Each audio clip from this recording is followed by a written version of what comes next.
اليوم قررت العب فري فاير على الكمبيوتر، وبعد ما حملت محاكي بلوستاكس واجهتني مشاكل في اللاج والتقطيش. هون انا قررت اني احذف الفري فاير وبطلت العب فيها، بس لكن في محاكي اسطوري ما في لاج ولا تقطيش. طبعا رح فرجيكم اختبار بين المحاكيين. بين المحاكي الاول مثل ما انكم شايفين في لاج كتير، هذا هو محاكي بلوستاكس، والمحاكي رح نستعمله هذا ما في ولا لاج ولا تقطيش، وراح تواجه اي شيء عن تجريب انا مجربها. وانا حاليا عم بلعب على اللابتوب، طبعا راح يكون اضعف من الكمبيوتر بكتير مواصفات. طبعا مثل ما انكم شايفين ندخل على الخصائص الكمبيوتر، مثل ما انكم شايفين هذا هو اللابتوب، هذا هو صورته، نوعيته اتش بي، طبعا كور اي 5 الجيل الخامس، كرت الشاشة 2 جيجا. طبعا وسط، لا هو قوي ولا هو ضعيف، انا بعتبره وسط.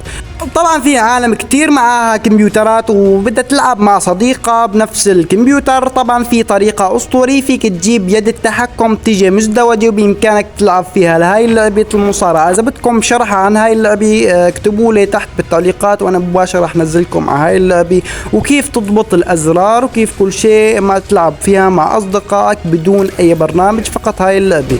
طبعا هاي اللعبة كتير اسطورية، فيها بامكانك تضربها الضربة الخاصة.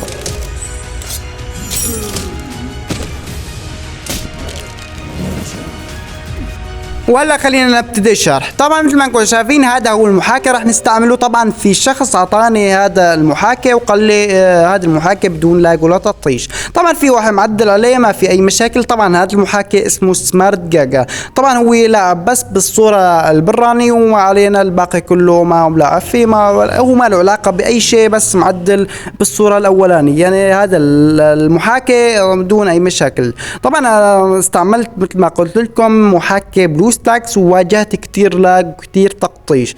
طبعا كل عليك انك تحمل هذا المحاكي، رابطه تحت بصندوق الوصف مباشرة رح توجد هذا الرابط. طبعا اول شيء رح تعمله انك رح تشغله كمسؤول، وبعدين تعطيه التالي او نيكس هاي بالانجليزي، وفيك عندك هون لازم تفعل هذا الخيران، وبعدين هون بامكانك هون تحدد الهارد اللي بدك تستعمله. طبعا انا عندي هارد مثلا اس اس دي على حرف السي، رح احطه على حرف السي، رح يكون اللعب فيه اسرع.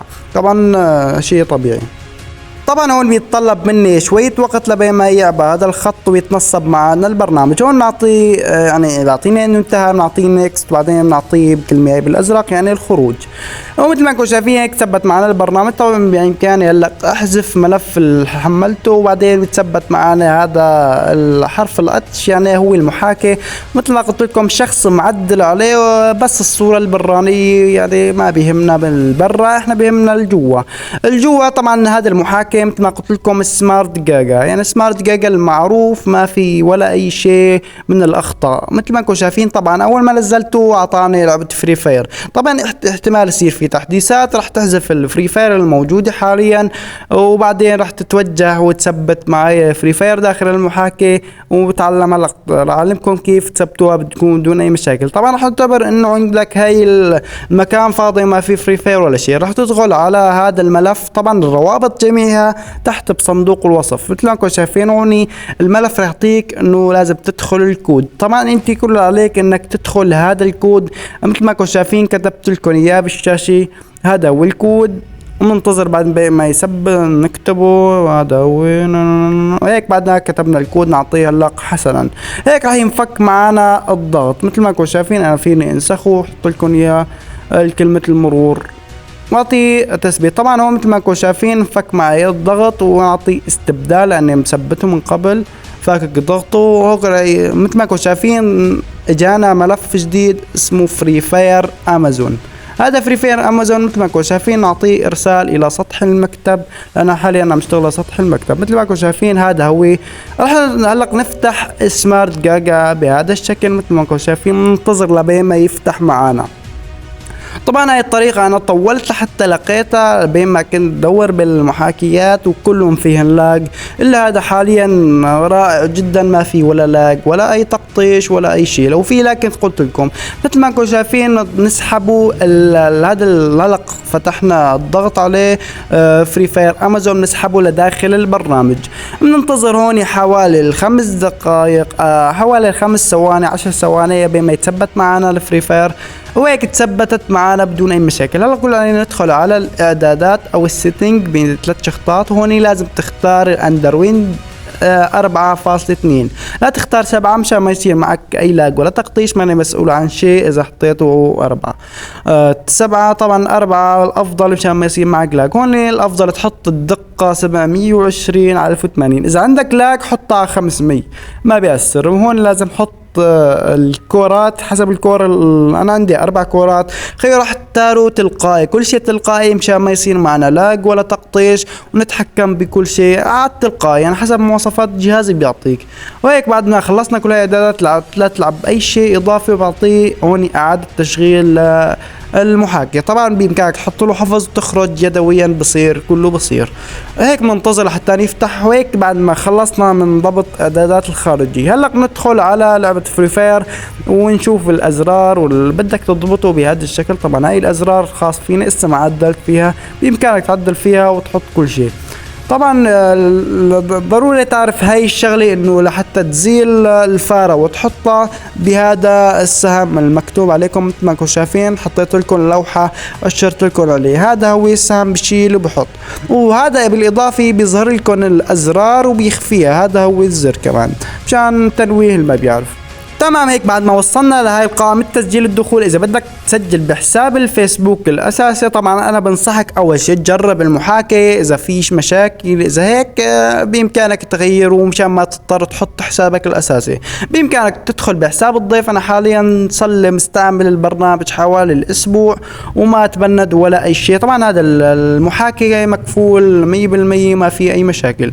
طبعا هون بإمكانك تدخل على الفيسبوك تسجل حسابك. طبعا أنا حاليا راح ادخل بحساب الضيف مشان ما نطول عليكم ونجرب. طبعا الاضمن انك تستعمل الحساب الضيف مبدئيا لحتى تشوف في شيء ما في شيء عجبك المحاكي. طبعا المحاكي انا عجبني كتير اسطوري.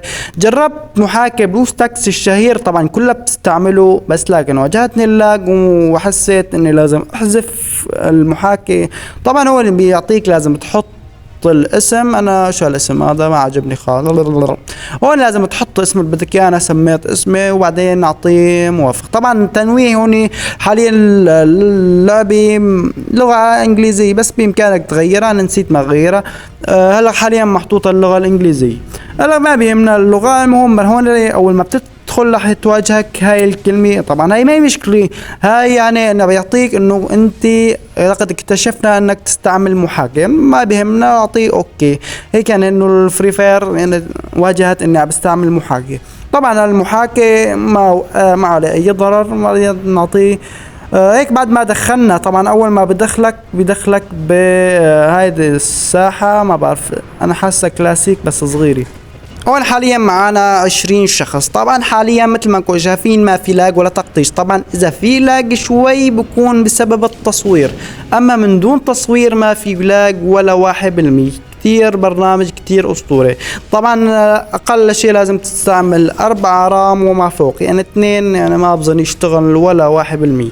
4 رام يعني كويس وسط، 6 بيكون كويس، اما 8 بيكون ممتاز. طبعا مثل ما انكم شايفين حاليا لسه ما ضبطنا الازرار، بس خلينا نستحكم بالازرار. مثل ما انكم شايفين حاليا لسه لازم عم نتلبك شوي بالازرار. طبعا كل عليك انك تدخل على الاعدادات مشان تضبط الازرار. مثل ما انكم شايفين هلا بامكانك تصغرهم مثل مثلا اليوتيوبر بيصغروا الازرار مشان ما يبينوا ويزعج التصوير وكل شيء، يعني شيء سيء. نسحب القنابل لفوق وبعدين بنسحب الازرار ونعدلها طبعا لحتى تظهر قائمة المحاكي وكيف تظهر الازرار بهذا الشكل. مثل ما انكم شايفين على هاي هون بنسحب الزر اللي بدنا اياه، بنعطي سكوب، بنحط القنابل. طبعا هون راح تكون الازرار مبحوثة بشكل يعني قريب مو بعيد، يعني مبحوثة شوي. بنقرب الازرار على كيفنا وبنصغر على كيفنا. بس انا حاليا مشان ما نطول بالفيديو ونتاخر نحفظ الازرار. بصراحة اللعبة اسطوري. طبعا وين هذا ساحب بالجو؟ لو هذا خلينا نكبر القائمة لأنها كتير صغيرة. بإمكانك أيضا تلعب بهذا الشكل. الأزرار ضبطت معانا شوي، خلينا نقرب لجوا وخلينا نختار لنا كم شخص مشان يكون هيك لاعبين أسطوريين. والله اللعبة أسطورية، بس مثل ما قلت لكم إذا في هيك شوية لاج بالفيديو بكون بسبب التصوير. أنا حاطط دقة التصوير على 1080، لذلك بجوز يصير شوية تأخير، بس عادي كور اي 5 يعني ما يرى ان شاء الله ما بيواجهوا مشاكل. انا حاليا عم بصور، ما في اي شخص حدا يبين. لا في واحد في واحد. دير غيري تشوت ما انفضك. ليكو ما صاب يتشوت. وقف. صبت يتشوت. طبعا ما بعرف اذا صبتوا يتشوت اصلا، بس شوف التصوير بنشوفه. وهيك بكون انتهينا من مقطع اليوم. هيك بعد ما ثبتنا الفري فاير على المحاكي صارت عنا جاهزة بدون اي مشاكل. اذا عندك اي مشاكل اكتبوا لي تحت بالتعليقات، وهيك للقاء.